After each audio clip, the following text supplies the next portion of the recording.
Okay, today is the last lecture in the first module. Okay, we were continuing module number 1, which was related entirely to rainfall, its recording and the analysis of rainfall.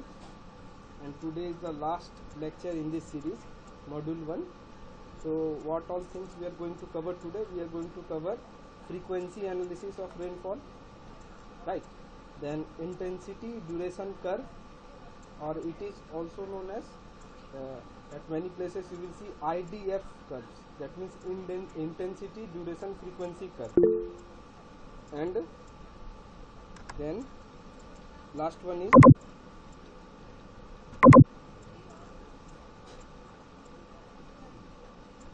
DAD curves, that is depth, area and duration curves, DAD curves, right? So contents of the lecture: first, as you have seen in the heading, frequency analysis of rainfall. So analysis of rainfall data will be discussed. Then correlation of rainfall records, that means how to correlate the various parameters of rainfall. I mean intensity, duration, magnitude, all these things are the parameters of rainfall.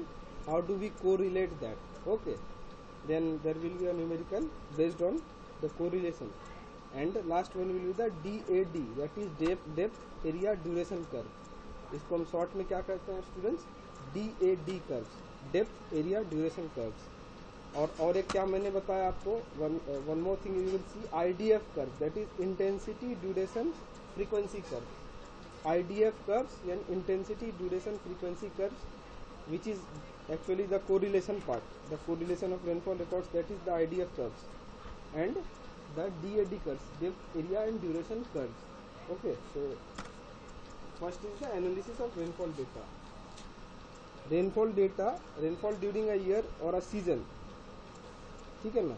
Rainfall during a year or a season, that means what? Suppose in our country it's monsoon season, right?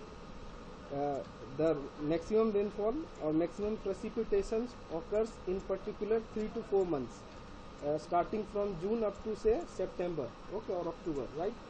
So there is a particular rainfall season or monsoon season, and other times are non-monsoon seasons, right? So that is why it is written over here that rainfall during a year or season, that means the monsoon season of talking, or a number of years, consist of several storms, that means several rainfalls or precipitations. जहाँ भी आप students देखोगे storms, you will understand that it is talking about rainfall or precipitation, ठीक है ना? The rainfall which is quite larger in magnitude is generally termed as storms, ठीक है? आम बोलचाल में भी rainfall के लिए storms भी यूज हो जाता है. Okay, so the characteristics of rainstorms are, so someone is trying to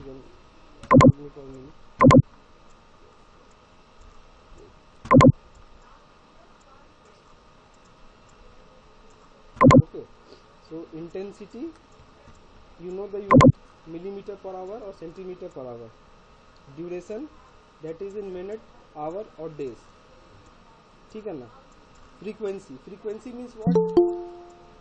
Frequency means how many times a event will repeat itself, है ना? Frequency means the repeatability, ठीक है ना? तो in how many years or in how many days, how many months something will repeat itself, that is frequency. So in terms of rainfall, it is say a rainfall which has caused flood, ठीक है ना? जैसे आप लोग बहुत छोटे हो गए, if you remember in 2008 Mumbai में इतना हैवी रेनफॉल हुआ था, उसके ऊपर कई सारी मूवीज, बॉलीवुड और वगैरह मूवीज भी बन गई थी, डॉक्यूमेंट्रीज बन गई थी. I think in 2008 it was, और 2006 में भी, मे बी इन 2006, ठीक है ना? सो a particular rainfall which causes large scale, or let me say one more example, Kedarnath 2013 में जो केदारनाथ में जो फ्लड्स आया था, है ना, due to heavy rainfall, bursting of cloud. तो that is a that has created a sort of history, right? इतना रिमार्केबल रेनफॉल, इतना डिवास्टेटिंग रेनफॉल कभी नहीं आया. तो what can be the frequency of similar such rainfall in future in Kedarnath में भी, ठीक है? बात समझ रहे हैं? frequency refers to how many times that particular event, just like the heavy devastating flood in Kedarnath, how many times it can repeat, ठीक है ना, उसको कहते हैं frequency. समझ रहे हैं? Someone again is trying to join.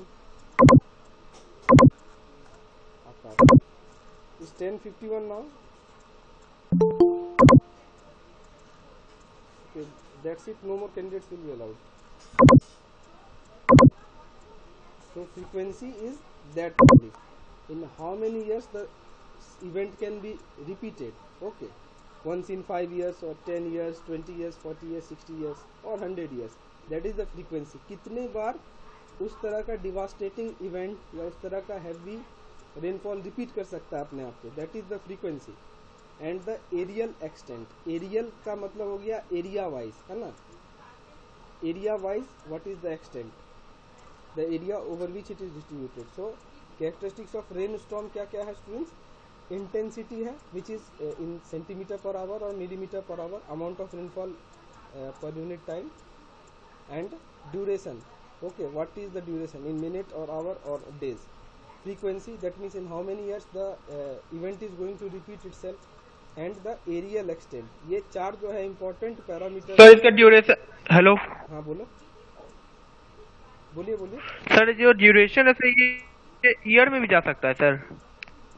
Duration देखिए यहाँ पे क्या लिखा हुआ है, मिनट्स और आवर और डेज, ईयर्स तो नहीं लिखा हुआ है. लिखा हुआ है क्या? रेनफॉल, एक रेनफॉल ऐसा हो सकता है कि साल भर चला, इज इट पॉसिबल? नहीं सर, साल भर नहीं, मतलब साल भर में ऐसा कुछ हो, ये मतलब कहने का मतलब आपका क्वेश्चन क्या है कि वो फ्रीक्वेंसी वो वैसा बारिश साल में 2 बार हो गया, ये बोल रहे हैं? हाँ सर. हाँ, अगर वैसा हो गया तो बिल्कुल पॉसिबल है, बिल्कुल पॉसिबल है. गुड क्वेश्चन, बिल्कुल पॉसिबल है. It might be the case कि मान लीजिए सपोज विंटर सीजन में ड्यू टू आप देखे होंगे व्हेन रिट्रीटिंग मानसून है ना, वेस्टर्न डिस्टर्बेंस के कारण जो है आप देखे होंगे विंटर में बारिश होती है ना, हमारे कंट्री की बात कर रहा हूँ मैं, सही है ना. तो मान लीजिए कि इतना ज़्यादा बारिश हुआ कि विंटर में फ्लड आ गया, ठीक है.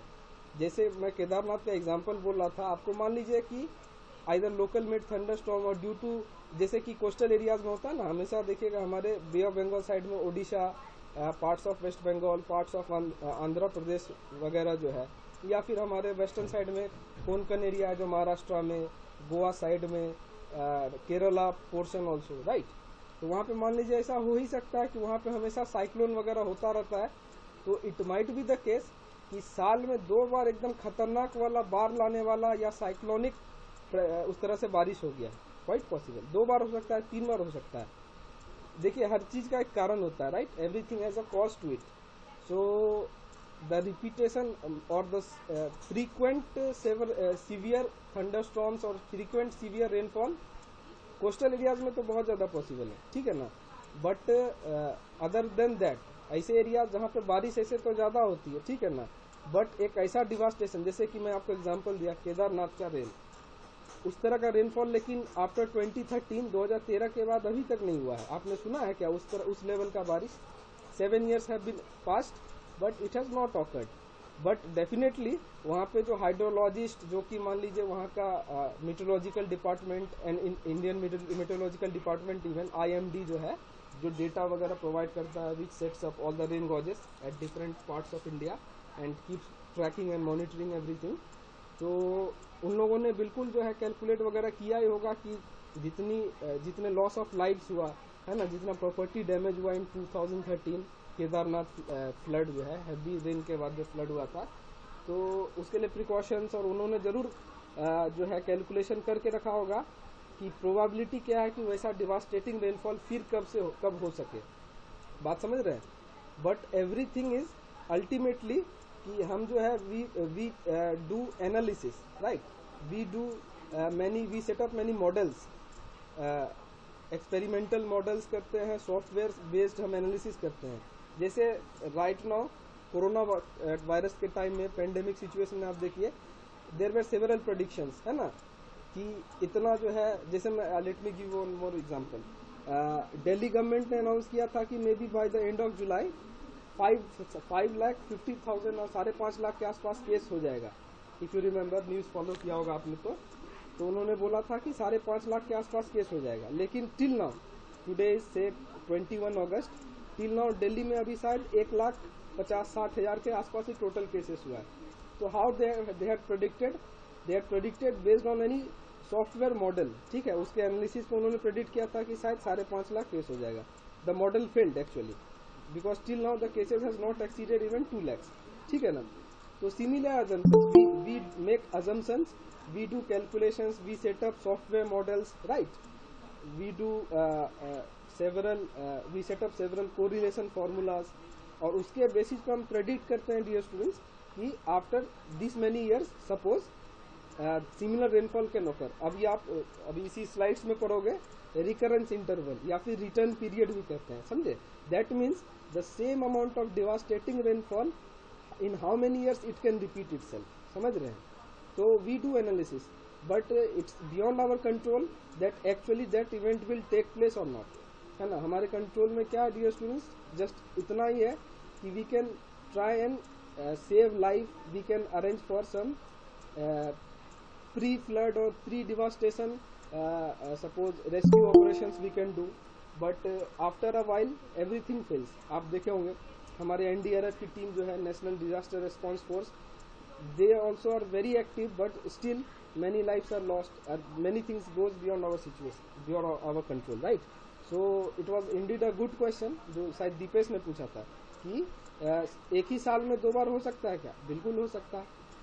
प्रोबेबिलिटी से suppose a event will repeat itself after 5 years और 10 years, जो कि हम लास्ट 30-35 years का डेटा चेक करके we conclude, but the event can repeat itself because several students are knocking again and again।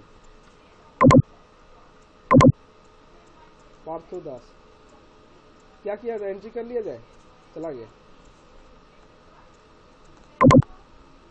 Next slide. So correlation of rainfall records. Correlation मतलब क्या होता है डियर स्टूडेंट्स? कोरिलेशन का मतलब होता है कि what is the interrelationship of the various parameters we have just now read, intensity, duration, frequency, areal extent, what is the interrelationship, उसको mathematically establish करना, ठीक है ना, with the help of some graph, some formula, that is the correlation। we correlate the things, we correlate the intermediate things with each other, okay, that is correlation। So suppose a number of years of rainfall records observed on recording and non-recording rain gauges for a river basin are available। क्या बोल रहा है? a number of years of rainfall records, है ना, मतलब कई सारे years का जो है rainfall records जो है, जो कि rain gauge both type, recording type हो सकता है, non-recording type हो सकता है। okay, this will be the last candidate। so it can be recording rain gauge data, non recording rain gauge data, whatever, ठीक है ना। तो suppose a number of years of data has been recorded, okay, then it is possible to correlate, उनमें आपस में जो है we can establish relationship, mathematical relationship with the help of graphs, with the help of many mathematical formulas, okay, we can correlate them. That is the intensity and duration of storms, we can establish correlation intensity और duration के बीच में, intensity, duration और frequency के बीच में, जिसको मैं आपको बोल रहा था students IDF curves, intensity, duration, frequency curves. और एक और कर्व हम पढ़ेंगे, depth, area and duration curve, that is the DAD curves, ठीक है ना। तो दीज आर द कोरिलेशंस।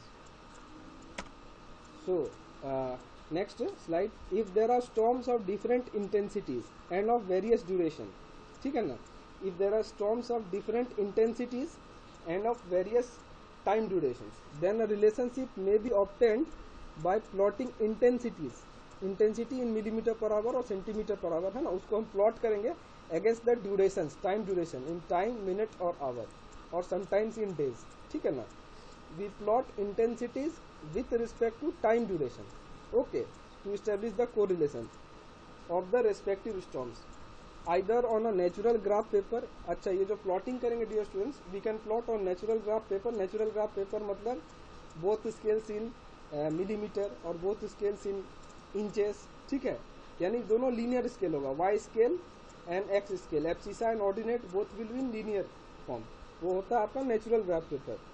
और ऑन लॉग लॉग ग्राफ, यानी कि both scales are logarithmic scales, जो हम लॉग लॉग पेपर करते हैं, लॉग लॉग ग्राफ करते हैं, right. If you remember we had used log log graph previously in fluid mechanics lab, है ना, हमने फ्लूइड मैकेनिक्स लैब में लॉग लॉग पेपर यूज किया था। और आप लोगों ने सॉइल मैकेनिक्स लैब में, इन जो technical lab, you have used semi log graph paper, जिसमें the Y scale is linear and X scale is logarithmic. ये सब अलग अलग ग्राफ्स होता है।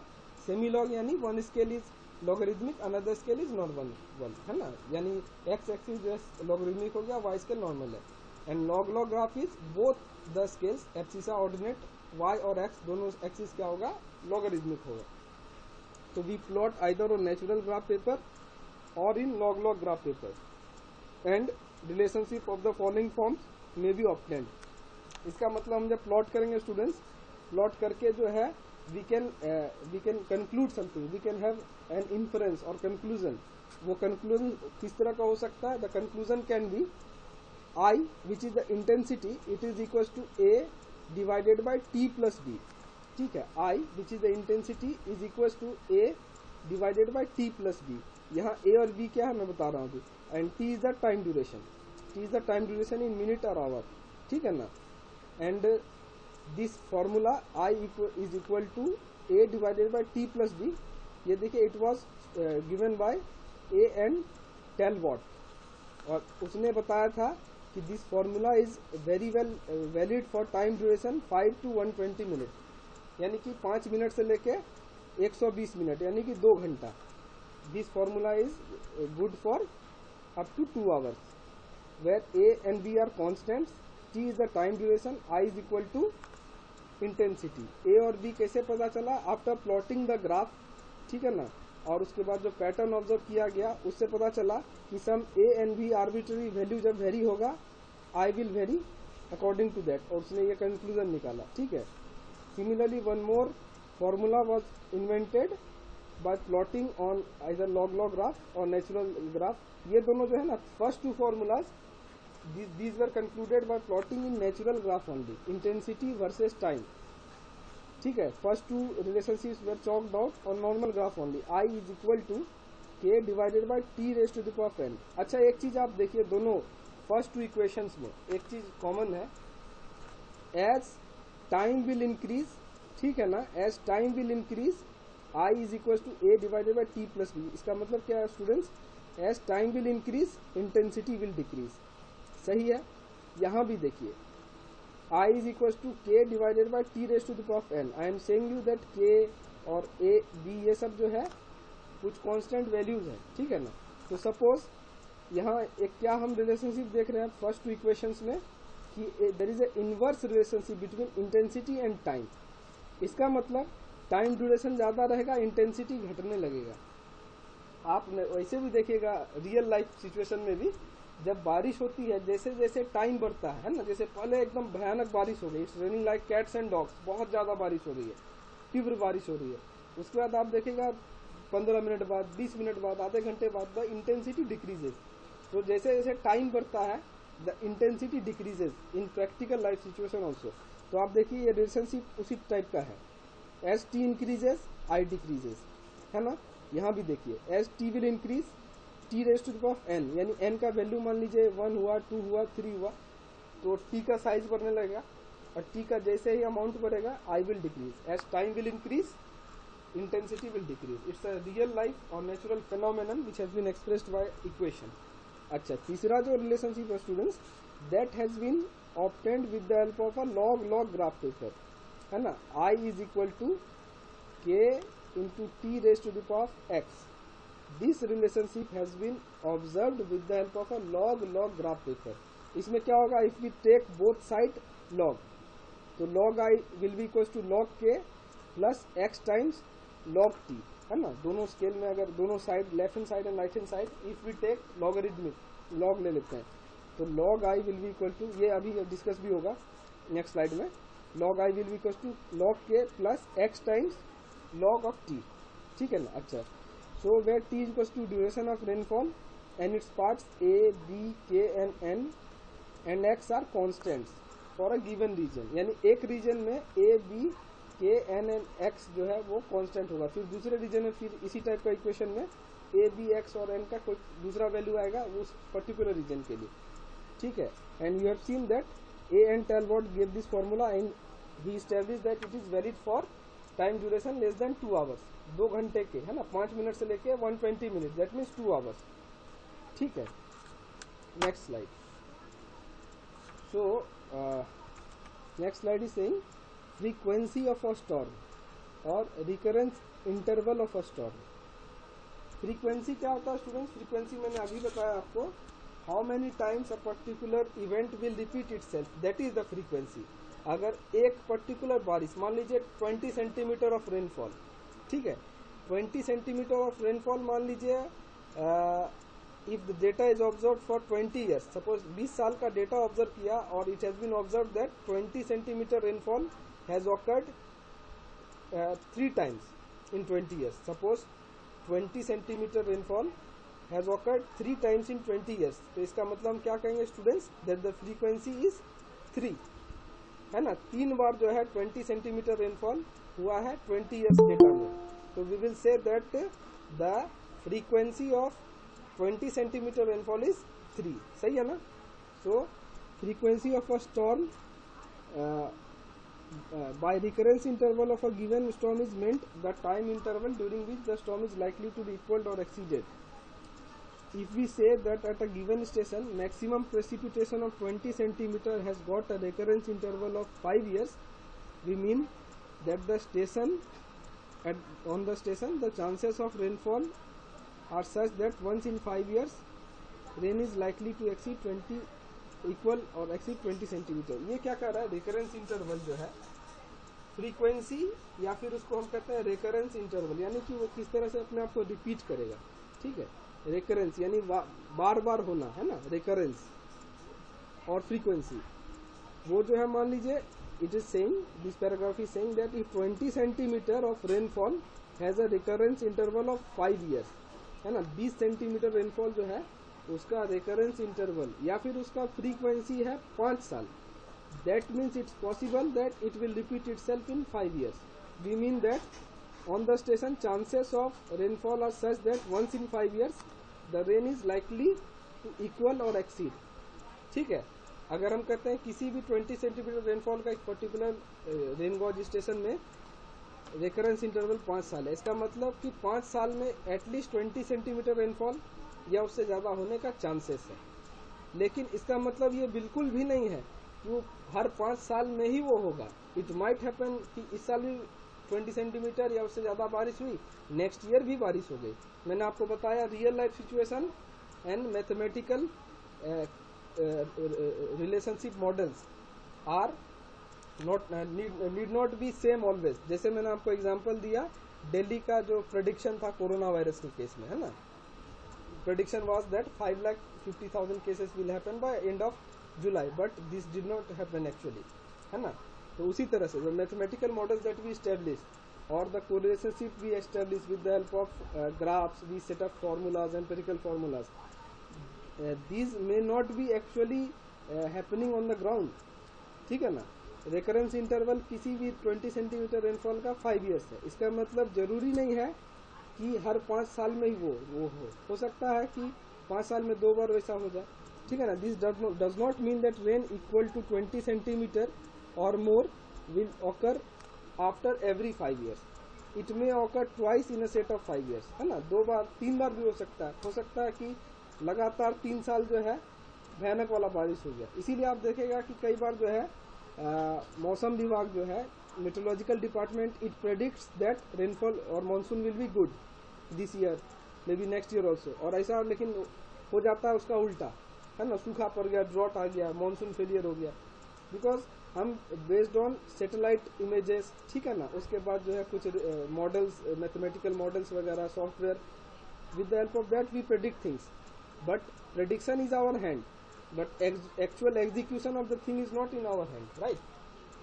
Okay, so it may occur twice in one set of 5 years or may not occur at all. ये भी तो संभव है, ये भी तो मुमकिन है कि 5 साल का रेकरेंस इंटरवल है, लेकिन 5 साल क्या 10 साल में एक बार भी नहीं हुआ, हो ही सकता है ना। मान लीजिए केदारनाथ का जो डिवास्टेटिंग रेनफॉल था, 7 years have passed and thank God it did not happen again. ऐसा होना भी नहीं चाहिए और अभी तक तो नहीं हुआ है ना। तो that is the thing. So what it means that during 100 years or so such a rain will occur 20 times or so as per the mathematical model, ठीक है ना। अगर 5 years का रेकरेंस इंटरवल है या फ्रीक्वेंसी है रेनफॉल का, तो there is a probability, it's ये टोटल संभावना का खेल है, प्रोबेबिलिटी का खेल है, ठीक है ना। It's a probability that 5 year recurrence interval of 20 centimeter rainfall it may happen, it can happen 20 times in 100 years, but in actual situation it might happen that it did not occur even once or it occur more than 20 times, ठीक है। तो वो कुछ actual execution is not in our hand, ठीक है। हम just mathematical model setup कर सकते हैं।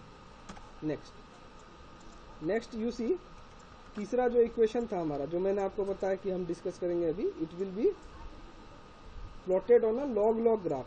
I is equal to k into t raised to the power of x. This when you will plot on a normal graph, and this when you plot on a log log graph, what will happen? We are taking log on both sides, ठीक है, log on both sides. Log I is equal to log k plus x log t, ठीक है। अब हम क्या करेंगे students, पहले तो हम जो है नॉर्मली इसको प्लॉट कर सकते हैं एक नॉर्मल ग्राफ में। That will not give you effective pattern, but this effective pattern will be given on a log log scale when we take log on both sides. Log I equals to log k plus x times log t, यही है यहाँ पे। So this is the log log graph plotting and this is the normal graph plotting, ठीक है। तो आप देखिए normal graph plotting में स्टिल एक डिक्रीजिंग कर्व, इस तरह का कर्व क्या है, ये रिसेसिंग कर्व है या डिक्रीजिंग कर्व है। देखिए आप, ये वैल्यू जो है घटते जा रही है। That means as time increases you see the intensity is decreasing, ठीक है ना।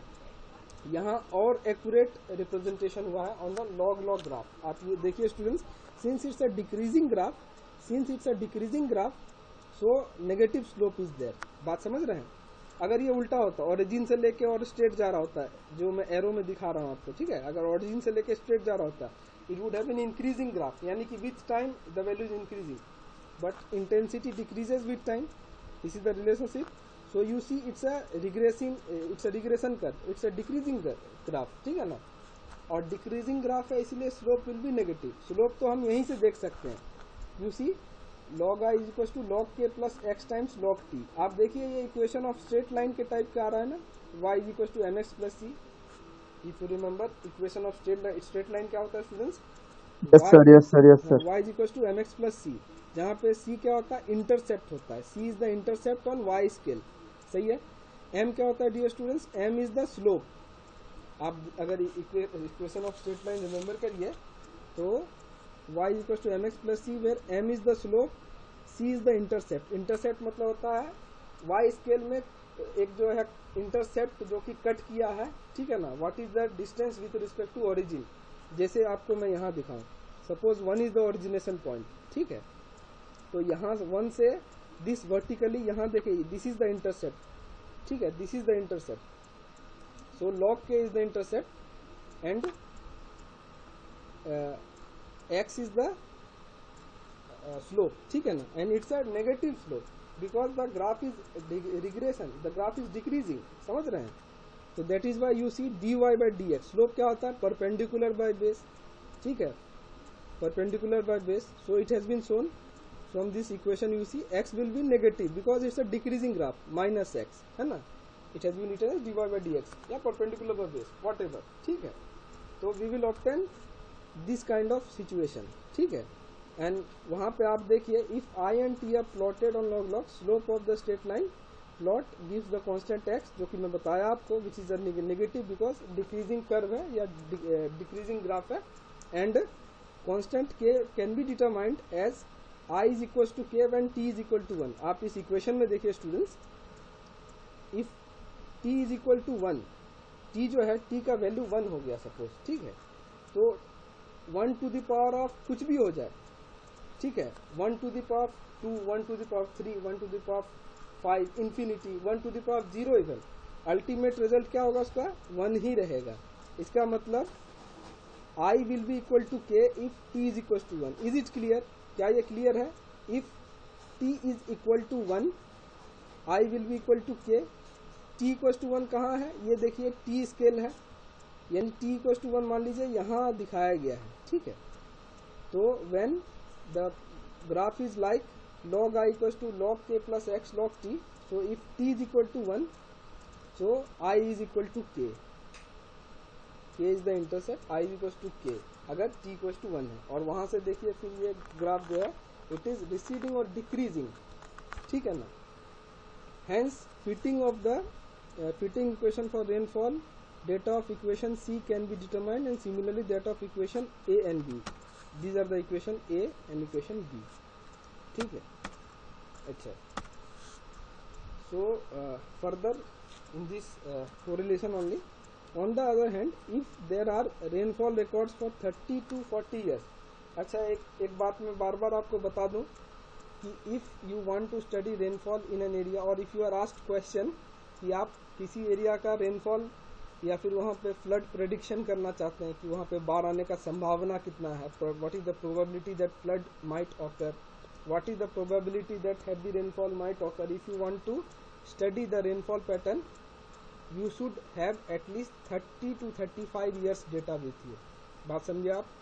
आपसे अगर MCQ में पूछा जाता है, किसी इंटरव्यू में पूछा जाता है कि कहीं भी आप मान लीजिए आप कहीं ऐसे कंपनी में जॉब करने गए जहाँ पे ड्रेनेज का काम होता है, ठीक है ना, या फिर वहाँ पे कल्वर्ट वगैरह डिजाइन होता है, ठीक है, तो या फिर मान लीजिए irrigation department, so they might ask you question how many years of data minimum you have to study before you can do any kind of analysis of rainfall or flood prediction or like that। your answer will be 30 to 35 years, 30 से 35 साल या 35 साल ही आप answer दे सकते हैं, that will be fair enough। समझ रहे हैं कि 35 साल का डेटा हमें स्टडी करना पड़ेगा, then only we can go for flood prediction, है ना, बाढ़ का संभावना के बारे में हम कुछ बोल सकते हैं, या फिर we can say precipitation, rainfall pattern and everything, ठीक है। 35 साल कम से कम जो है हमारे पास डेटा होना चाहिए। वो डेटा कहाँ से मिलेगा students? The data will be released by और it is generally released by Indian meteorological department, IMD, मौसम विभाग, समझ रहे हैं। और स्टेट का लेवल, स्टेट में भी इन एवरी स्टेट उसका अपना भी मीटरोलॉजिकल डिपार्टमेंट होता है, ठीक है ना, और उनका कुछ कुछ अधिकार क्षेत्र होता है, समझे।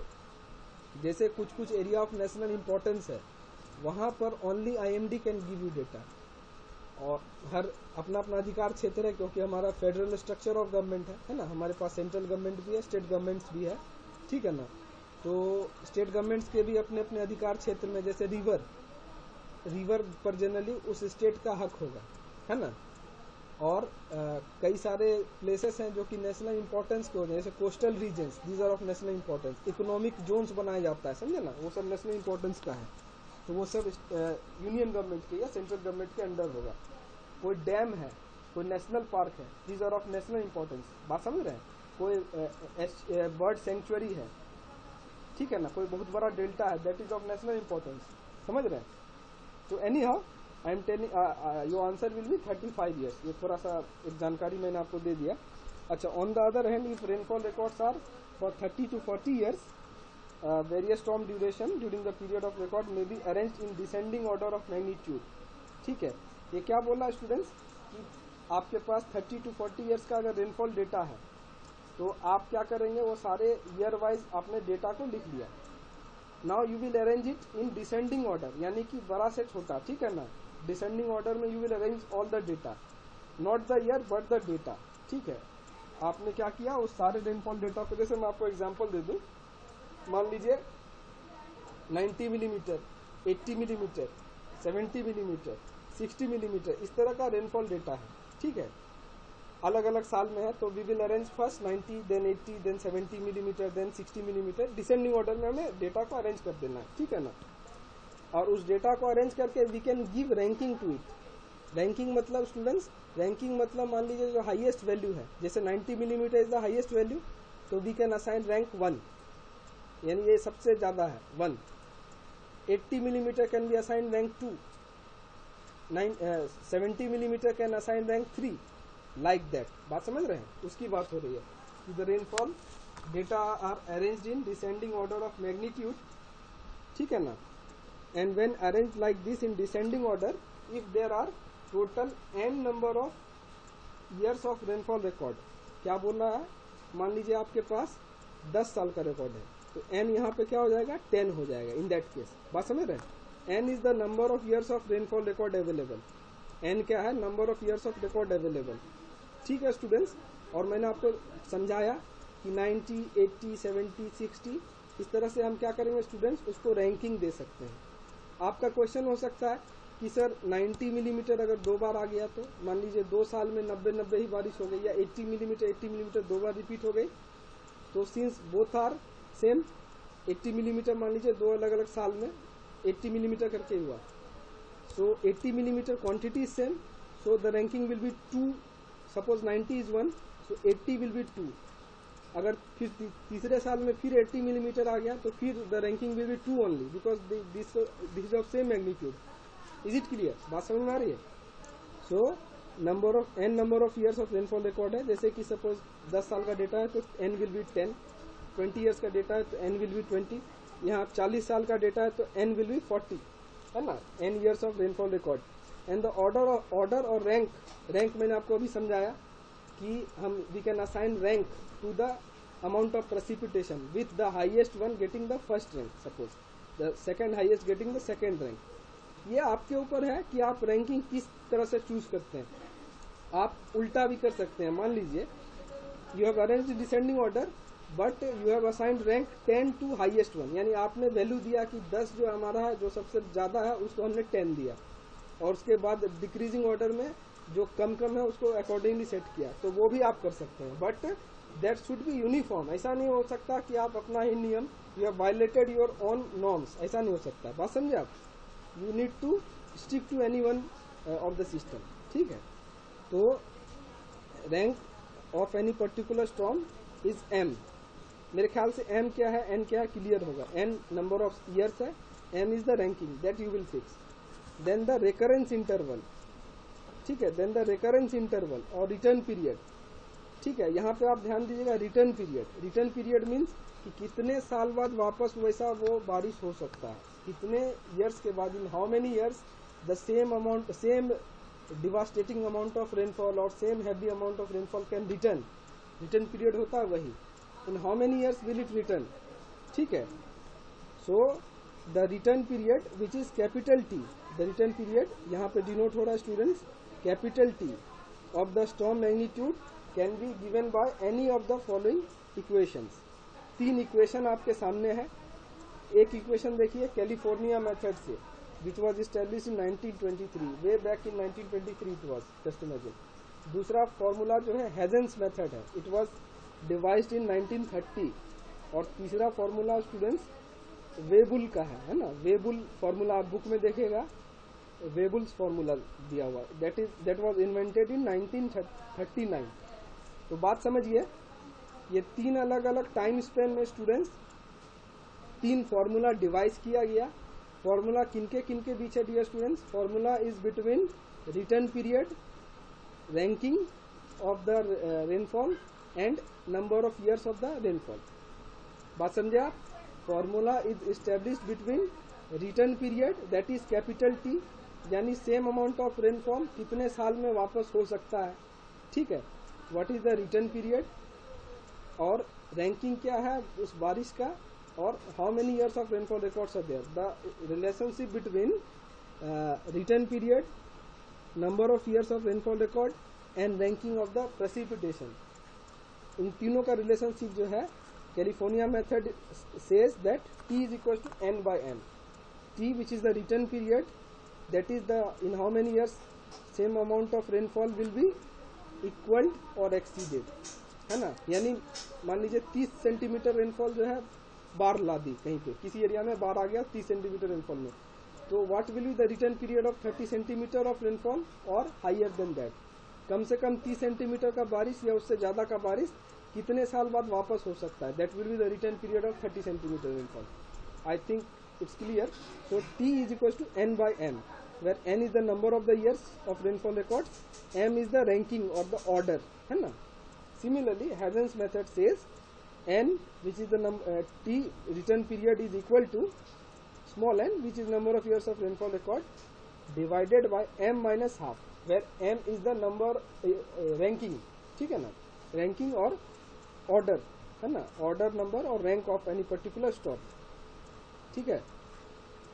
एंड किम्बॉल्स मेथड जो कि वेबुल मेथड बुक में है, that is equal to n plus 1 by m, where everything remains same. सारा सिंबल का मीनिंग वही है जो पहले था ऊपर देने में, ठीक है. Okay, one more thing, frequency is expressed as percentage of the storm magnitude having recurrence interval capital T या फिर रिटर्न पीरियड कैपिटल T. अब आप देखिए, फ्रीक्वेंसी को जब हम मैथमेटिकली लिखेंगे स्टूडेंट्स, तो we express it in terms of percentage out of return period या रिकरेंस इंटरवल. ये बहुत इंपॉर्टेंट, ये भी फॉर्मूला है और एकदम आसान है. Frequency is expressed as percentage out of return period, ठीक है. इसका मतलब F is equal to 1/T into 100, ये जितना भी होगा परसेंटेज में, दैट विल बी फ्रीक्वेंसी. तो आप देखिए स्टूडेंट्स, यहाँ से हमें एक मैथमेटिकल ये मिल गया कि रिटर्न पीरियड जो है फ्रीक्वेंसी का उल्टा होगा. इसका मतलब देखिए, अब आपको एकदम रियल लाइफ सिचुएशन से मैं बता दूं कि मान लीजिए return period is that rainfall which has caused flood, ठीक है. Return period is the rainfall that has caused heavy flood. मान लीजिए केदारनाथ का फ्लड का ये है टी वैल्यू है केदारनाथ का फ्लड. तो frequency is reciprocal percentage of return period. इसका मतलब कि जितना, मान लीजिए केदारनाथ का फ्लड बहुत ज़्यादा हाई वैल्यू था, तो उसका फ्रीक्वेंसी कम होगा, चांस कम है, उल्टा है, मतलब उसको फ्रीक्वेंट होने का चांस बहुत कम है. और आप रियल लाइफ में देखिए, केदारनाथ का flood after 2013 till now it has not awkward, समझ रहे हैं आप. सो रिटर्न पीरियड फ्रीक्वेंसी जो है रेसिप्रोकल है टू ईच अदर, ठीक है ना. So F is equal to 1/T into 100%. जैसे suppose if a storm of a given magnitude is expected to occur once in 20 years, है ना, तो रिटर्न पीरियड क्या हो जाएगा स्टूडेंट्स, 20, ठीक है. T will be 20. तो what will be the frequency? आपसे क्वेश्चन पूछ लिया गया, मान लीजिए what will be the frequency, what is the probability or what is the frequency of probable frequency of increasing the return period of 20 years. तो आप क्या करेंगे, frequency is equal to 1/T into 100. तो आप क्या करेंगे, 1/T विच इज 20 इंटू 100, यानी 5%, ठीक है, 5%, ठीक है. 5% is the probability of exceeding the rainfall corresponding to T equal to 20, ठीक है. ये kindly if you can remember this formula, बहुत आसान है. अच्छा, नाउ वन मोर थिंग, जो कि सबसे इम्पोर्टेंट पार्ट आ गए हम. अब जो IDF कर्व है, जो कि intensity duration and frequency curve, जो स्टार्टिंग में हमने देखा ना, IDF curve, intensity duration frequency curve. Intensity duration और फ्रीक्वेंसी, ये तीनों क्या है स्टूडेंट्स, रेनफॉल का कैरेक्टरिस्टिक्स है, जो कि पहले स्लाइड में हम पढ़ रहे थे, right. In first slide we were reading intensity, duration, frequency. Let me take you to the first slide. This is the first slide. You see characteristics of a rainstorm. क्या है students? Intensity, duration, frequency, and one more parameter is, और characteristics is aerial extent, यानी कितने area में वो distribute होगा, ठीक है ना. So intensity, duration and frequency are the characteristics, basic characteristics of rainfall, ठीक है.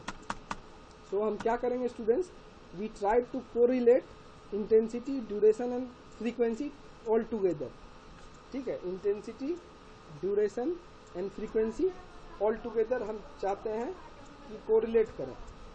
so this equation is established by some hydrologist named Sharman नाम के कोई हाइड्रोलॉजिस्ट थे, जिन्होंने ये इक्वेशन इन्वेंट किया, जिसके हेल्प से we can plot IDF curve, intensity duration frequency curve, अच्छा, so I, which is intensity, it is given by k times capital T, which is the return period, raised to the power of x, divided by small t, which is the time duration, raised to the power of e.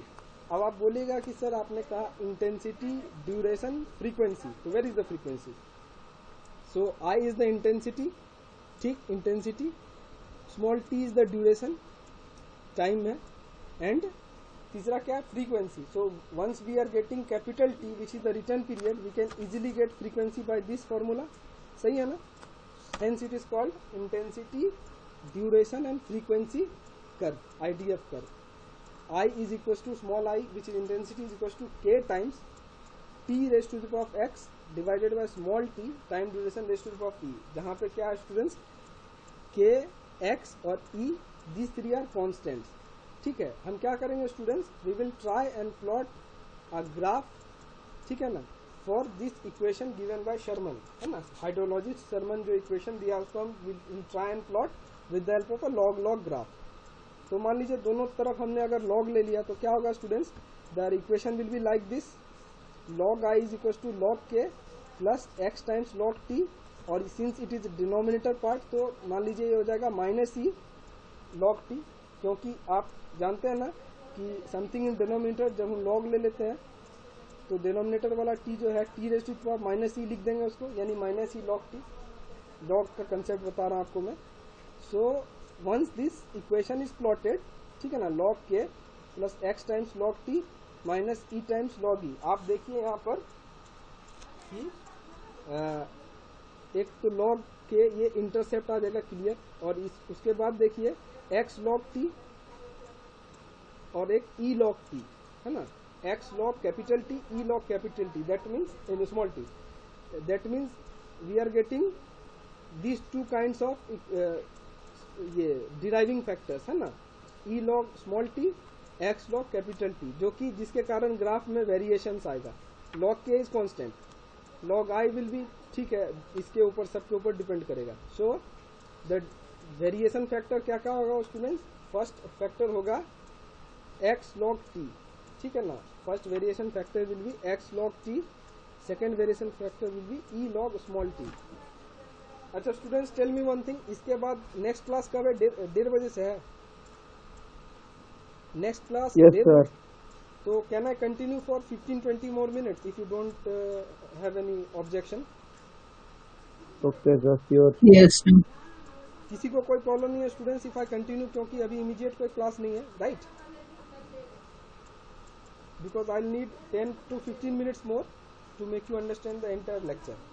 तो is it okay for Yes, sir. No everyone? problem. अच्छा, thank you so much for cooperating. Okay, तो 10 से 15 minute में will finish. So log I is equal to log K plus X log capital T minus E log small t. इसका मतलब log I will vary according to this. सही है? Log के देखिए कुछ एक ज़्यादा वेरिएशन करेगा नहीं, लेकिन X log capital T and E log small t, इन दोनों के हिसाब से जो है ग्राफ में वेरिएशंस आएगा. एंड अगर हम फर्दर इसको कुछ सॉल्व करें, सोल्यूशन निकालें, यू विल सी एक्स का value it is coming like log I divided by log T, delta log I divided by delta log T. That means x will be a factor depending on change in log I divided by change in log capital T. ठीक है? Similarly students, small E which will be expressing the slope of the curve also. ठीक है, it will also be a negative or a regression curve only. That is why आप you see minus slope आ रहा है. जैसे कि इससे previous example में मैंने आपको समझाया था, if the graph is of decreasing pattern और रिग्रेशन पैटर्न में ग्राफ है, the slope will be negative, है ना. Similarly you see here e which is equal to slope is the is of negative pattern and it will be given by change in log I divided by change in log small t. अगर आपको ये याद रहे तो ठीक है, नहीं भी याद रहे डजंट मैटर, आप बस समझ लीजिए कि it can be expressed in logarithmic scale like this. It can be plotted, वो मैं आपको ग्राफ दिखा रहा हूँ, अभी थोड़ा सा कॉम्प्लिकेटेड ग्राफ है. और we can express small x as this, change in log I by change in log capital T. हम इसको डिफरेंशिएशन के फॉर्म में भी लिख सकते हैं, d log I by d log t, e will be equals to negative slope that is del log I by del log t. इसी चीज को यहाँ लिखा हुआ है, चेंज इन लॉग आई पर log cycle of T, x का value, ठीक है ना, फॉर द सेम वैल्यू या constant value of small T. और इसके केस में students change in log I per unit change in log of small T for the constant value of capital T, ठीक है। उसका ये कर्व है, you see. एक बार हम इसको नॉर्मल ग्राफ में प्लॉट करेंगे when x and y both are normal, और एक बार हम इसको लॉगरिथमिक ग्राफ में प्लॉट करेंगे, but the actual relationship will be given in logarithmic scale only, ठीक है। तो हमने इसी चीज को एक बार नेचुरल ग्राफ में प्लॉट किया, एक बार लॉगरिथमिक ग्राफ में प्लॉट किया। You just observe 2-3 things. आप देखिए पहले नॉर्मल ग्राफ में जब हमने प्लॉट किया, intensity I and the time duration small T, ठीक है ना, और रिटर्न पीरियड कैपिटल टी। आप देखिए इस तरह का पैटर्न आ रहा है, ठीक है, इट्स लाइक दिस। यहाँ पे देखिए स्टूडेंट्स, पहला कर्व जो है it is for T equal to 15 year, यानी कि 15 साल में जो पर्टिकुलर एक रेनफॉल है दैट विल रिपीट, वो उसका इस तरह का रिलेशनशिप आएगा on the graph. T equal to 10 year, return period 10 years का जो बारिश होगा, रेनफॉल होगा, उसका पैटर्न यों होगा, ठीक है। Similarly T equal to 5 year and T equal to 1 year. But actually आप जब लॉग स्केल में प्लॉट करेंगे तो आप करेक्ट कर्व मिलेगा आपको, and that will be like these lines. ये देखिए पहला लाइन, ये हो गया दूसरा लाइन, थोड़ा सा कॉम्प्लिकेटेड कर्व बन गया है, ये हो गया तीसरा लाइन, ये हो गया फोर्थ वन, ये हो गया फिफ्थ वन। एनी हाउ आपको इसमें ध्यान यही देना है कि when we will be plotting in logarithmic scale we will be getting regression lines, straight decreasing lines, ठीक है। आप देखिए इस केस में भी और इस केस में भी, इसमें we can accommodate more number of return periods, 50 साल, 20 साल, 15 साल, 5 साल, 1 साल। More number of return periods have been adjusted in the graph because it is more accurate, है ना। उसके बाद आप देखिए स्लोप जो है, जो हमने यहाँ देखा था, e is equal to negative slope which is del log I by del log T, del log I by del log T, ठीक है ना। One thing is same that it is of regression pattern, decreasing pattern में है, ठीक है।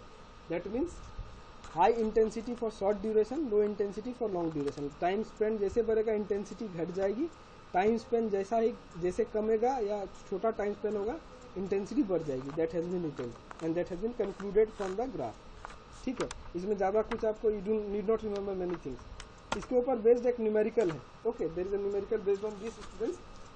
quickly see the numerical. Top at the top it is given that for a water set, certain water set, rainfall mass curves were available for 30 consecutive, n is 30, ठीक है। most severe storms for each year were picked up, ठीक है। most severe storms जो है उसको pickup किया गया था and were arranged in decreasing order or decreasing rank, okay। so the mass curve for storms for 3 years are given below. Establish the relationship I equals to k into capital T raised to the power of x divided by small t raised to the power b by plotting log graph paper। मान लो ऐसा question आपको दिया गया है, ठीक है ना, and the data is given, time in 5 minute, 10 minute, 15, 30, 60, 90 and 120, ठीक है। Up to 120 minutes the time span is provided and accumulated depth जो है, accumulated depth is given over here and ranking they have only fixed the ranking, है ना। Ranking देखिए m का value जो है they have given in the question, m is equal to 1, m is equal to 3, m is equal to 10। ये तीन जो है रैंकिंग दे हैव फिक्स्ड, यानी हमारा काम बहुत आसान कर दिया। Otherwise we should have fixed the value of m। हम m equal to 1, m equal to 2, m is equal to 3 या m equal to 1, m equal to 3, m equal to 5 कुछ भी ले सकते थे, but they have given the ranking anyhow. So the precipitation values are these are the precipitation values। तो हमें सबसे पहले क्या करना पड़ेगा students, we have to find out the value in terms of this equation, ठीक है। हमको इस इक्वेशन के टर्म्स में जो है वैल्यू निकालना है। इसके लिए हमको क्या करना पड़ेगा, हमें करना पड़ेगा रिटर्न पीरियड कैपिटल T निकालना पड़ेगा, ठीक है। We need to have capital T value, क्योंकि हमें ग्राफ प्लॉट करना है ना, तो ग्राफ प्लॉट करने के लिए हमको I की वैल्यू चाहिए, इंटेंसिटी की वैल्यू चाहिए, टाइम ड्यूरेशन चाहिए, टाइम ड्यूरेशन दिया हुआ है. We have the depth of rainfall. Intensity means depth by time. अगर आप कल का क्लास भी आप अगर इफ यू रिमेंबर, हमने कल भी डिस्कस किया था ना कि intensity is amount of rainfall accumulated in millimetre और centimetre per unit duration in minute और आवर. अगर मिनट में है तो will convert it into hour, so that intensity is in millimetre per hour और सेंटीमीटर पर आवर. आप देखिए ये सारा जो वैल्यूज है dear students, these are the accumulated depth of rainfall in millimetre. So we need to convert it to get the intensity value. और हमें क्या चाहिए, ये ग्राफ प्लॉट करना है ना, हमें इंटेंसिटी की वैल्यू चाहिए. इंटेंसिटी की वैल्यू मिलेगी रेनफॉल बाय टाइम करके, ठीक है.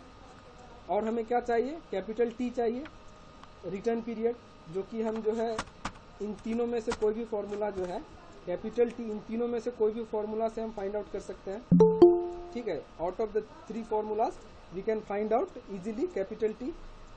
We will use generally used formula है स्टूडेंट्स वेबल्स फार्मूला. ये तीसरा फार्मूला जो है that is the most frequently used formula for return period capital T, which is capital T equals to n+1/m, ठीक है ना. और once we get all the values, है ना, कैपिटल टी की वैल्यू मिल गई, स्मॉल टी दिया ही हुआ है एंड आई का वैल्यू हम फाइंड आउट कर लेंगे. We can easily plot log graph, ठीक है. तो we proceed. How do we proceed, आप देखिए हर एक के लिए जो है मेरा अमाउंट दिया हुआ है रेनफॉल का. We need to find out the intensity, ठीक. तो आप देखिए कैसे इंटेंसिटी फाइंड आउट होगा students. Intensity is rainfall depth in millimetre divided by time duration.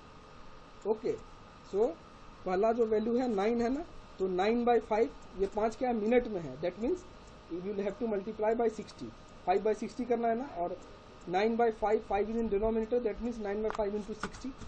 बात समझ में आए कि नहीं.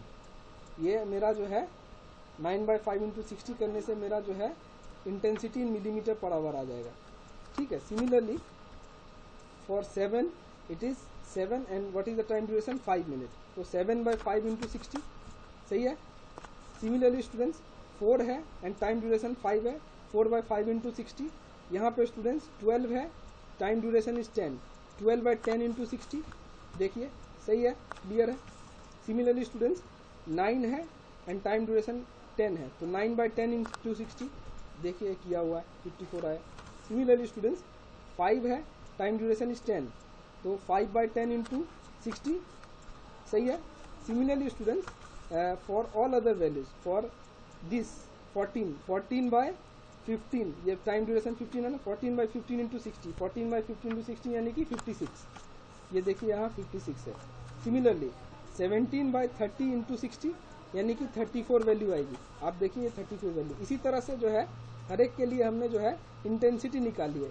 All these are intensities, 108, 72, 56, 34, 22, all these are the corresponding intensities. ये क्या क्लियर है सबको, ठीक है. और once we have identified the intensities, हमारे पास स्मॉल आई आ गया, ठीक है ना. We need to have capital T. Capital T is given by what students? Capital T is given by Weibull's formula. T is equals to n+1/m, है ना. Weibull's formula क्या है, n+1/m, where n is the number of years of storm, m is the ranking, ठीक है. तो हर एक के लिए फिर हम क्या करेंगे dear students, for each and you see m value is given for all this. इस हॉरिजॉन्टल लाइन में सबका m क्या है 1, इस हॉरिजॉन्टल रो में सबका m क्या है 3, इस हॉरिजॉन्टल रो में सबका m क्या है 10, ठीक है ना. n+1, n is 30 years, it's given in the question. So easily 30 + 1/m पहले रो के लिए, तो नियरली 30 years. दूसरे रो के लिए n+1/m करके 10 years आ जाएगा. एंड थर्ड रो के लिए जो है n will be 30 + 1/m. m जो है तीसरे रो में आप देखिए 10 है, तो हर एक के लिए 3 रो के लिए अलग अलग, एक के लिए 30 years रिटर्न पीरियड आ गया, दूसरे के लिए 10 year रिटर्न पीरियड आ गया, और तीसरे के लिए 3 year. Now we will plot on a log graph and we will try to find out the value of k, ठीक है. Will try and find out the value of k, ठीक है. और वहां से फिर क्या होगा students, and we will also find out the values of other constant. से e का वैल्यू कितना है, e का वैल्यू कितना है, k का वैल्यू कितना है, x का वैल्यू कितना है. We will try and find out from the graph.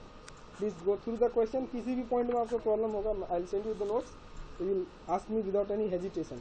So we will obtain a value like this, we will obtain a value like this. Ultimately k का value आ जाएगा 104, x का value हो जाएगा 0.34, small e का value हो जाएगा 0.6. And once we have got that, ठीक है ना, once we have obtain all this, तो सपोज हम करते हैं most severe storm find out करते हैं सपोज, ठीक है. For time duration equals to 60 minute, ठीक है, फॉर 60 मिनट टाइम ड्यूरेशन के लिए and t equals to 30 years के लिए हम सपोज फाइंड आउट करते हैं. Means we find a single value. Similarly we can find values of others also. मान लीजिए स्मॉल t का वैल्यू हमने 60 पुट किया, ठीक है, और जो है कैपिटल T का वैल्यू हमने लिया सपोज 30 ईयर. तो what will be the value of I value will be in that case 28 millimetre, ठीक है. यानी टाइम ड्यूरेशन 60 मिनट के लिए, 60 मिनट टाइम ड्यूरेशन के लिए, ठीक है, और रिटर्न पीरियड ऑफ 30 ईयर्स के लिए हमने जो है कैपिटल T 30 ईयर्स के लिए वैल्यू ऑब्टेन की 28. Now we see from the observation, ये देखिए 30 ईयर्स टाइम पीरियड है, capital T 30 years, time duration 60 minute, उसका करस्पॉन्डिंग क्या है, and m equals to 1, m equals to 1, capital T equals to 30 years और टाइम ड्यूरेशन 60 मिनट के लिए. The value is 22 and the obtain value from the graph is 28. तो they are not matching but they are near about, ठीक है, which is near to the observed value. Kindly go through this numerical, I will send you the notes today only, and if you face hesitation at any problem you will ask me. Okay, so इसी तरह से हम remaining values find out कर सकते हैं. We not find the remaining values, हमने एक find out करके दिखा दिया है. The last portion of the lecture, DAD curves. जैसे हमने इंटेंसिटी, ड्यूरेशन और फ्रीक्वेंसी कर्व्स इस्टेब्लिश किया स्टूडेंट्स, उसी तरह से we can find out depth, area and duration curves. We can find out relationship between depth, area and duration curves, ठीक है. इसका मतलब क्या होगा, इस ग्राफ का एकदम ध्यान से सुनिए कि DAD कर्व्स का मेन पर्पस क्या है students, to find out what is the depth of precipitation in the area. एक कैचमेंट है, सपोज दुर्गापुर कैचमेंट है, उसमें अलग अलग एरियाज हैं, ठीक है ना. अलग अलग एरियाज में हो ही सकता है, मान लीजिए हमारे फुलझोर में जहाँ हमारा कॉलेज है वहाँ पे बारिश का इंटेंसिटी ज़्यादा है, ठीक है ना. लेकिन मान लीजिए विधाननगर, ठीक है ना, विधाननगर में बंगाल कॉलेज ऑफ इंजीनियरिंग है, वहाँ पे मान लीजिए बारिश का इंटेंसिटी सपोज कम है. द इंटेंसिटीज में वेरी ओवर एरिया, ठीक है. तो डेप्थ ऑफ प्रेसिपिटेशन भी वेरी करेगा. एक एरिया में मान लीजिए एक पर्टिकुलर डेप्थ ऑफ प्रेसिपिटेशन आया, दूसरा एरिया में है दूसरा डेप्थ ऑफ प्रेसिपिटेशन आया. But the entire Durgapur region, suppose entire Durgapur catchment जो है, what is the average depth of rainfall, we find out that with the help of DAD curves. Depth, area, duration, यानी area कितना था, उसमें कितने देर का बारिश हुआ, ठीक है ना. ऐसा भी होता है ना, कई बार आप अगर बाइक वाइक पर ट्रेवल किए होंगे दुर्गापुर में, या अपने घर के आसपास भी देखिएगा कि आप कहीं से भीग के और घर की तरफ जा रहे हैं, and your house is 2 kilometres away, और आप देखिएगा आपके घर के आसपास बारिश नहीं हो रही है, जबकि आप बुरी तरह से भीग गए हैं बारिश में. And when you go to your home, ये जैसे होता है कभी कभी, अक्सर होता है. मेरे साथ खुद कितना बार कॉलेज जाने में अमरावती है फुलझोर से पहले, ठीक है ना, हेमशिला स्कूल क्रॉस करने के बाद अमरावती रीजन में जो है बहुत बारिश हुआ, मैं भीग गया.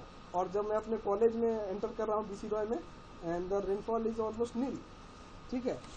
And people they find they are shocked that how you got drenched, आप कैसे भीगे, जबकि इधर तो बारिश ही नहीं हुई, जबकि 1-1.5 किलोमीटर पहले जो है बारिश हो गई और वहाँ पे मतलब लोग भीग गए. होता है ऐसा, है ना. तो that is why what is the average depth of precipitation in the entire catchment. समझे आप, अलग अलग एरिया में अलग अलग बारिश होगी, अलग अलग डेप्थ ऑफ प्रेसिपिटेशन होगा. What is the average depth in the entire catchment, that is found with the help of DAD curve, depth area duration curve. और ज़्यादा नहीं, 5 मिनट लगेगा. Okay students, try and understand. The aerial characteristics of a storm of a given duration is reflected in depth area relationships, है ना. यानी area wise क्या distribution है, what is the average depth of precipitation that we get. और DAD curve, ठीक है, depth area duration curve, इसको speed में लोग डैड कर्व भी बोल देते हैं, ठीक है. Depth area duration DAD curve, you will pronounce it as DAD. आप इसको कैसे प्रोनाउंस करिएगा, DAD कर्व, ठीक है ना. तो depth area duration curve expresses graphically relationship between progressively decreasing average depth of rainfall over a progressive increasing area from the centre of the storm outwards to its edges for a given duration of rainfall. ये क्या कर रहा है students, मान लीजिए एक particular area में जो है the rainfall is in maximum intensity. जैसे मैंने आपको एग्जांपल बताया कि आप अपने घर से सपोज 3 किलोमीटर दूर है, ठीक है, आप अपने घर से 3 किलोमीटर दूर है और वहाँ पे सबसे ज़्यादा बारिश हो रहा है, समझो स्टूडेंट्स, वहाँ पे सबसे ज़्यादा बारिश हो रही है सपोज, तो that is the main area where maximum precipitation is occurring. Okay, तो आप उसको कह सकते हैं कि उस रेनफॉल का सेंटर वो है, बात समझे आप। और उससे आप जैसे जैसे दूर जाएंगे आप देखेगा रेनफॉल की इंटेंसिटी घटते घटते जा रही है। ऐसा भी हो सकता है कि आप अपने डेस्टाइन्ड प्लेस पे गए, वो आपका घर हो सकता है, कोई इंस्टीट्यूट हो सकती है, कहीं आप मान लीजिए सिनेमा देखने गए या कुछ भी, whatever purpose you are going, that destination that is away from the centre where maximum rainfall is occurring, so the rainfall pattern goes on decreasing. सही बोल रहा हूँ कि गलत बोल रहा हूँ?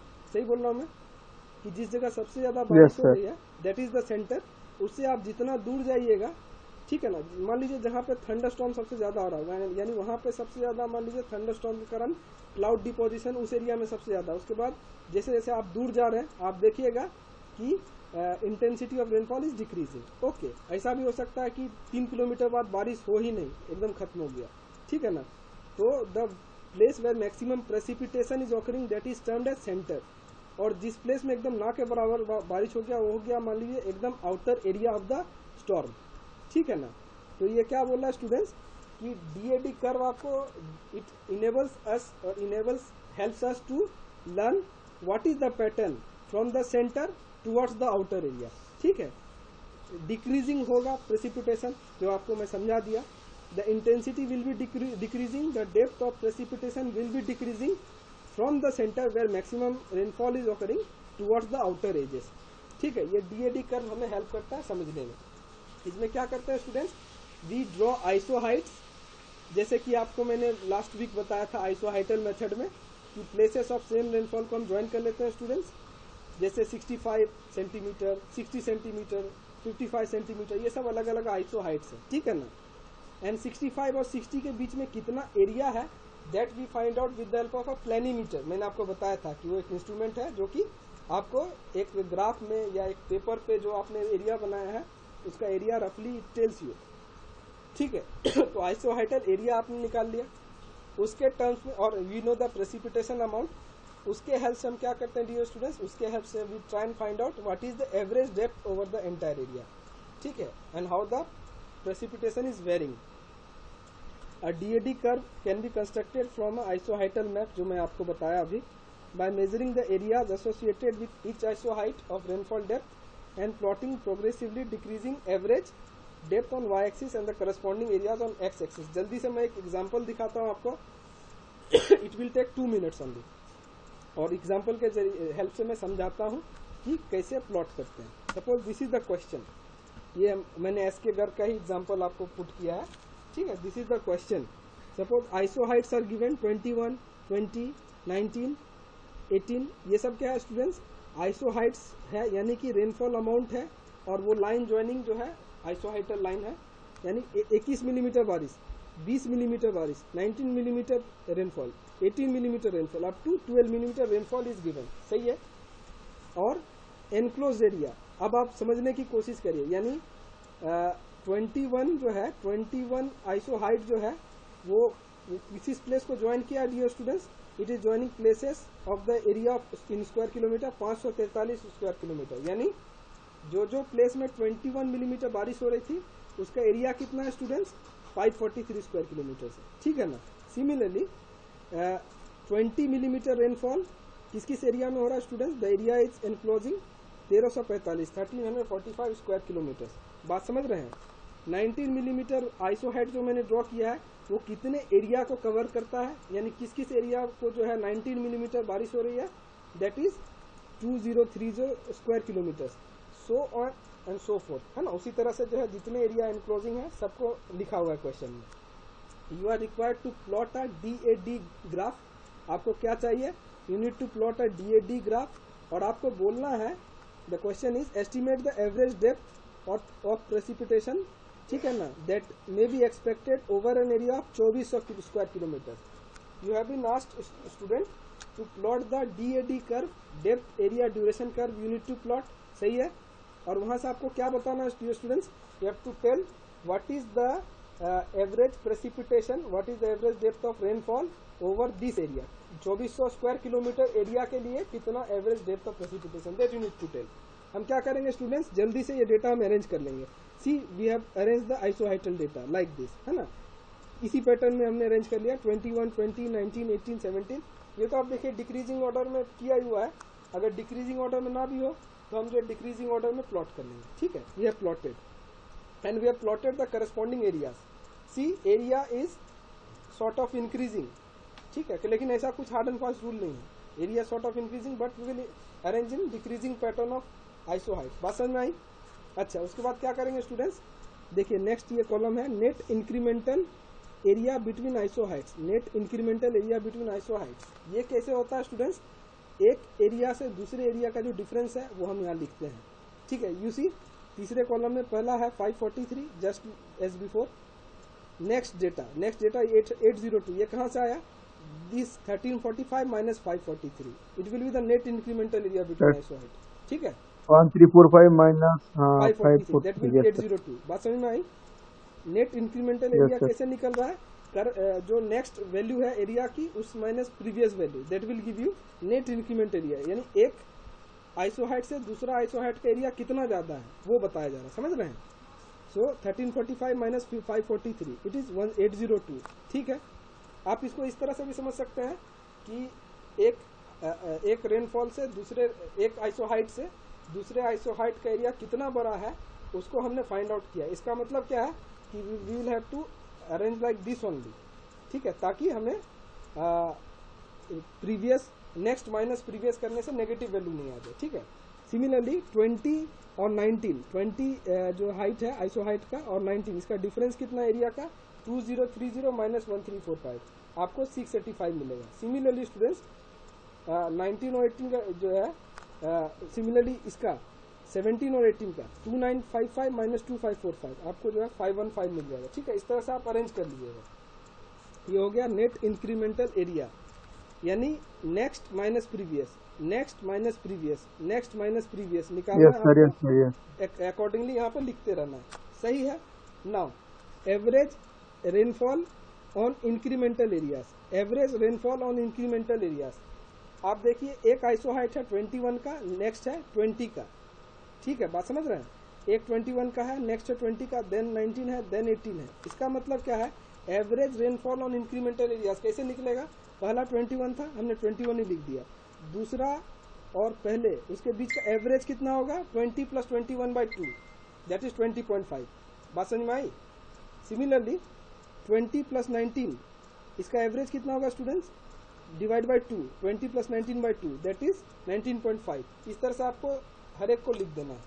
I think it is clear, ठीक है ना। सपोज 19 और 18 का एवरेज कितना हो गया, इट विल बी समवेयर 37, है ना, तो उसका हाफ जो हो जाएगा कितना हो जाएगा 18.5, like that you have to write 18.5, ठीक है ना। Now rainfall volume on increasing areas, rainfall volume on increasing areas, ये क्या है, कॉलम 3 इंटू कॉलम 4। ये जो कॉलम 3 है इंटू कॉलम 4 है, हर एक का करस्पॉन्डिंग हमने जो है रेनफॉल वॉल्यूम एरिया लिख दिया, ठीक है ना। उसके बाद क्या किया, उसके बाद क्यूमुलेटिव वैल्यू लिखना, यानी पहला वैल्यू यहाँ हो गया, दूसरा वैल्यू 11403 प्लस 16441 ये आ जाएगा, ठीक है ना। उसके बाद क्यूमुलेटिव नेक्स्ट क्या हो जाएगा, दिस वैल्यू प्लस 13357 ये आ जाएगा। उसके बाद नेक्स्ट क्या होगा, 41201 प्लस 9527 हो जाएगा 50728 प्लस 7175, हर एक का क्यूमुलेटिव वैल्यू हमने निकाल लिया, ठीक है। उसके बाद लास्ट कॉलम में हमें करना है uniform equivalent uniform depth, UD you have to find out. वो कैसे होगा students, column 6 divided by column 2, column 6 क्या है, these values divided by column 2 क्या है, एरियाज, ठीक है। हर एक के लिए हम निकाल लेंगे, the value will come as 21, 20.70, 20.30 like that. ये आ गया, थोड़ा सा लंबा चौड़ा है, 2-3 बार आप प्रैक्टिस करिएगा, न्यूमेरिकल एकदम क्लियर हो जाएगा।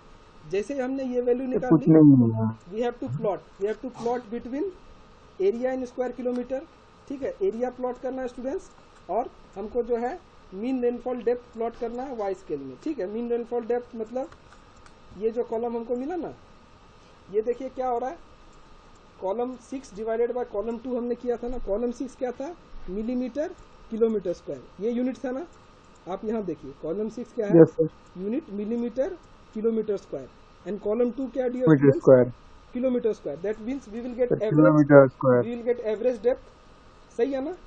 हम हर एक के लिए, हर एरिया के लिए एवरेज डेप्थ हमें मिल जाएगा, बात समझ रहे हैं कि नहीं। Column 6 is this, all this values, और divided by this area enclosed, so millimeter kilometer square divided by kilometer square, we will get average depth of rainfall for each area, सही है ना, which is given in column number 7। हमने column number 7 को y scale में plot कर दिया dear students, and हमने area को x स्केल में प्लॉट कर दिया। क्यों, क्योंकि डेप्थ एरिया ड्यूरेशन कर्व है, क्या है, DAD कर्व है, डेप्थ एरिया ड्यूरेशन कर्व। हमने क्या किया, रेनफॉल डेप्थ को y एक्सिस में प्लॉट कर दिया, ठीक, एरिया को एक्स स्केल में प्लॉट कर दिया, ठीक है ना। एरिया कैसे प्लॉट किया, ऑल दिस वैल्यूज 543, 1345, 2030, 2545, ये सब हमने एक्स स्केल में प्लॉट किया। और कॉलम 7 का जो एवरेज डेप्थ ऑफ रेनफॉल है हमने वाई स्केल में प्लॉट किया, I am sorry, Y scale में average depth of rainfall we have plotted, and area on X scale we have plotted, ठीक है ना। The reading will be coming like this. Now what is required dear students, what is the question that is required, you need to find out what is the average depth of precipitation over 2400 square kilometer. This was the question, यही question था ना कि 2400 square kilometre में कितना rainfall है, ठीक है ना। Once we have got the graph, आप देखिए 2400 के लिए मेरा क्या वैल्यू आएगा, we get from the graph. हमने क्या किया, 2400 से एक परपेंडिकुलर लाइन हमने डॉटेड लाइन प्लॉट किया, it is touching the curve, and we are plotting a horizontal straight curve to intersect at y-axis, and we are getting value 20.2. That means what, 20.2 is the average precipitation for 2400 square kilometer area. Is it clear? किसी को कोई doubt, कहीं भी कोई doubt, कोई suggestion, कोई query बोलिए। ये क्या क्लियर है? आई एम सॉरी, मैं थोड़ा स्पीड में गया, थोड़ा पेस में गया, जब मैं अभी आपको नोट्स है ना, मैं नोट्स भेजता हूँ आपको, आप एक बार इसको प्रैक्टिस करके देखिएगा, इट इज़ वेरी सिंपल, और सारा स्टेप्स मैंने आपको समझाया है। फिर भी कहीं भी आपको डाउट हो, you can either write to me in email, और you can call me, you have my number, in every email I send my number and everything, you have my WhatsApp number also, ठीक है, उसी email में WhatsApp number भी है 9474052891। So you can ask me in either form. You can call me, or you can write email to me, or you can ask me over WhatsApp. In any step you will face problem. ठीक है ना, मैं अभी आपको notes भेज देता हूँ, and you will be getting Google Chrome question also, Google form question, I am sorry. ठीक है, you will be getting 4 to 5 questions that we try and solve within 9 PM today. Is it okay? Time ठीक है, 9 बजे के अंदर? Yes sir. तो that's all for today. Last में थोड़ा सा फास्ट हो गया, ठीक है ना। तो मैं अभी नोट्स भेजता हूँ, आपको कहीं कोई डाउट है तो एक बार प्रैक्टिस करके और पूछ लीजिएगा, you will ask me, I will definitely help you, ठीक है। That's all for today, thank you so much, thank you so much for cooperating, थोड़ा extra time, Thank you sir. Thank you everyone, thank you very much, Thank you sir. Thank you so much, take care, have a nice day. Mr. Dipesh, where are you? चलो ठीक है, okay, thank you everyone.